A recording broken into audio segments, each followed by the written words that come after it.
सुप्रभात मित्रांनो आपण या व्हिडिओमध्ये पाहणार आहोत महाराष्ट्र इमारत आणि इतर बांधकाम कामगार कल्याणकारी मंडळामार्फत तुम्ही जर लेबर कार्ड बनवलेला असेल, तुमचं लेबर कार्ड ॲक्टिव्ह असेल तर तुम्ही गृह उपयोगी वस्तुसंच मागणी याचा फॉर्म भरू शकता। त्यासोबतच दुसरे कोणकोणते व्यक्ती आपला फॉर्म भरू शकतात तेही आपण सविस्तर माहिती पाहणार आहोत। तुम्ही जर चॅनलवर नवीन असाल तर चॅनलला सबस्क्राइब करून बेल आयकॉन बटन दाबवा कारण तुम्हाला नवनवीन व्हिडिओ पाहायला भेटतील।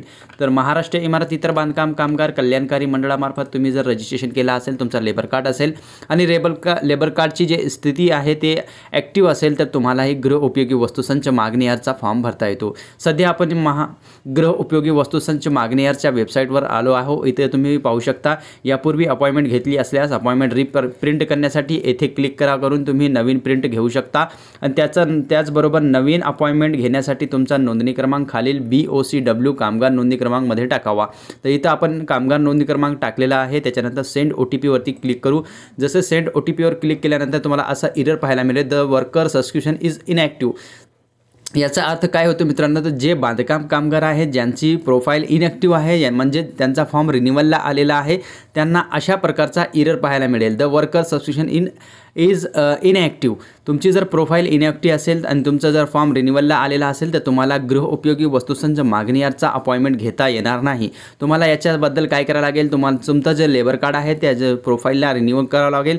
90 दिवसाचं प्रमाणपत्र आणि तुमचं आधार कार्ड घेऊन ऑनलाईन mahaboc.in च्या वेबसाईटला इथं वरती आल्यानंतर इथं apply for construction worker online renewal या टॅबवरती क्लिक करून तुम्हाला फॉर्म रिन्यूअल करावा लागेल आणि रिन्यूअल केल्यानंतरच तुम्ही गृह उपयोगी वस्तुसंच मागणी याचा फॉर्म भरू शकता। मित्रांनो, अशा प्रकारे तुमचं जर प्रोफाईल इनॲक्टिव्ह असेल तर तुम्हाला कोणतीही अपॉइंटमेंट भेटणार नाही। तुम्हाला अपॉइंटमेंट भेटण्यासाठी गृह उपयोगी वस्तुसंच मागणी या फॉर्म भरण्यासाठी तुमची प्रोफाईल ॲक्टिव्ह असणे गरजेचे आहे।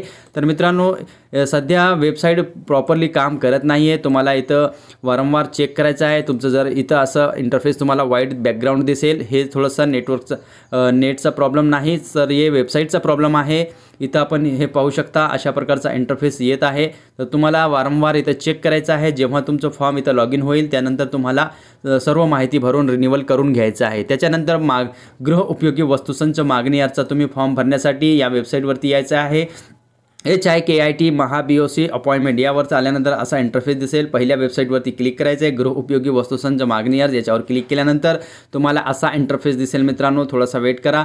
बांधकाम कामगार जे अपॉइंटमेंट घेतील त्यांनाच त्याच दिवशी त्या शिबिरामध्ये जावं लागेल आणि शिबिरामध्ये गेल्यानंतर त्यांना गृह उपयोगी वस्तुसंच KYC करून त्यांना गृह उपयोगी वस्तुसंच मिळणार आहे। मित्रांनो, तर ही होती माहिती। कशी वाटली नक्कीच कॉमेंटमध्ये कळवा आणि इथं तुमचा रजिस्ट्रेशन नंबर लावून सेंड OTP वर करून तुम्ही गृह उपयोगी वस्तुसंच मागणी याचा अपॉइंटमेंट घेऊन तुम्हाला त्याच दिवशी जे अपॉइंटमेंट घेतली आहे त्या शिबिरामध्ये जावं लागेल आणि KYC करून गृह उपयोगी वस्तुसंच मिळणार आहे। तर महाराष्ट्रात 36 जिल्ह्यामध्ये गृह उपयोगी वस्तुसंचाचा वाटप झालेला आहे आणि ज्या जिल्ह्यामध्ये झाला नाही ते लवकरच होणार आहे। वेबसाईट अपडेट होणार आहे। वेबसाईट अपडेट झाल्यानंतर तुमचेही जिल्हे तुमचेही शिबिर येतील, त्यानंतर तुम्ही अपॉइंटमेंट घेऊ शकता। ही होती छोटीशी माहिती। कशी वाटली नक्कीच कॉमेंटमध्ये कळवा। भेटूया नेक्स्ट व्हिडिओमध्ये। धन्यवाद।